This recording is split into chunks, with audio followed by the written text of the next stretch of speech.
Leviticus 17:14 informs us that the life of all flesh is the blood thereof. Once again, scientists are finding out that the truths of Scripture are far more literal than they ever imagined.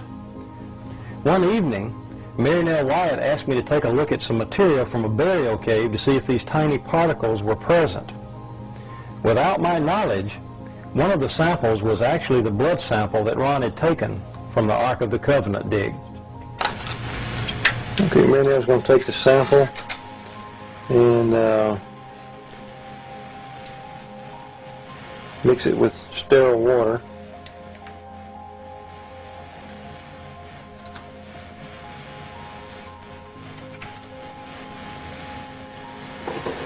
And a test tube there that we've... The sample was placed under the microscope, and as the specimen began to come into focus, thousands of tiny particles, somatids if you will, became plainly visible. At that time, Mary Nell, who was standing behind me, began to weep. As I turned around and saw the expression on her face, I realized immediately that the sample we were looking at was actually the sample that Ron had found to be the blood of Christ. Dried blood is dead blood. Everybody knows that, all right? They can test the blood of the pharaohs, the mummies of the pharaohs, all right? There's certain things they can do. They cannot get a chromosome count by any method I'm familiar with, all right? Things keep changing. I don't profess to know everything. However, there's no way I know that you can get a chromosome count out of dead blood. You can get a DNA and some other things, but not a chromosome count, all right? That's done by living white blood cells.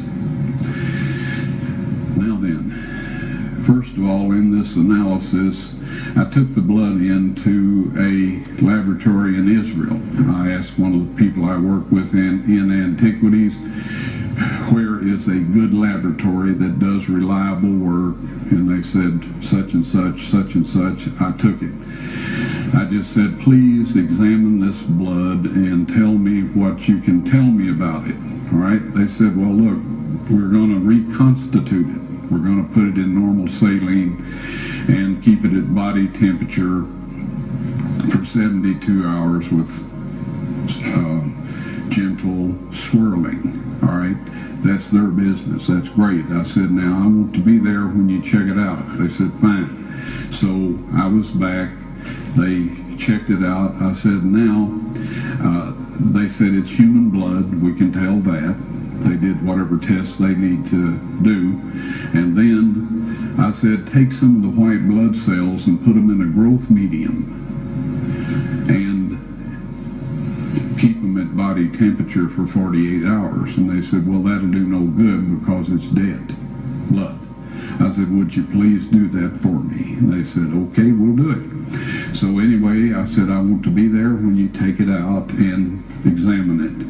So I was back there. They took it out, examined it under a microscope, and the one technician called the other one over there, and then they called the boss over there, and they were talking Hebrew a mile a minute there for a little bit, and they looked at me and they said, Mr. Wyatt, this human blood only has 24 chromosomes in it. Everybody else has 46. You see, 23 from your mother, 23 from your father, 22 autosomes from your mother, 22 autosomes from your father. You get an X from your mother, you may get an X or a Y from your father, all right? This blood had 23 chromosomes from the mother's side, one Y chromosome only. You see, the child could not have developed if they hadn't had the autosomes from the mother. So all of his physical characteristics were determined by his mother's side of the family, her autosomes. His maleness was determined by this one Y that came from the source, not a human male.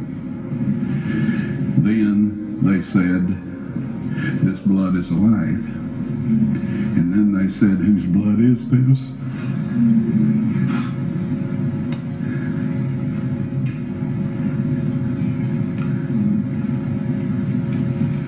I said, it's the blood of your Messiah.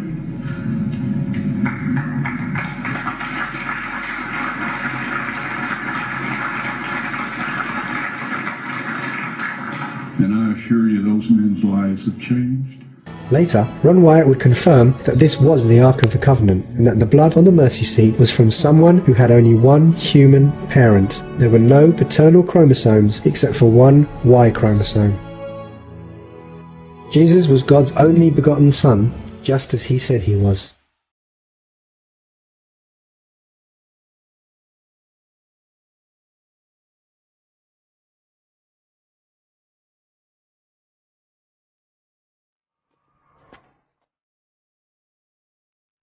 The Bible prophesied that Christ's blood would be sprinkled on the mercy seat of the Ark of the Covenant, but as it was to be kept secret until our time, it was partially, but not totally, hidden in symbols. Matthew recorded an earthquake at the cross, which formed a crack in the ground below it. John tells us that when the Roman soldier pierced the side of Christ, blood and water ran out. The blood and water apparently ran down the earthquake crack. The prophet Isaiah wrote that Jesus, when he was bruised and broken, would sprinkle many nations. John reveals to us a secret. He tells us that the blood and water is here on earth as a testimony. And there are three that bear witness in earth, the Spirit, and the water, and the blood. And these three agree in one. If we receive the witness of men, the witness of God is greater. For this is the witness of God, which he hath testified of his Son. Right before the Babylonians besieged Jerusalem and destroyed the temple, the Ark was hidden. The very Ark of the Covenant, with the testimony of God, or the law, that the people had broken and that we need atoning for. God knew where Jesus was to suffer and die for humanity, and 600 years before the crucifixion, he hid the Ark right under the Golgotha escarpment.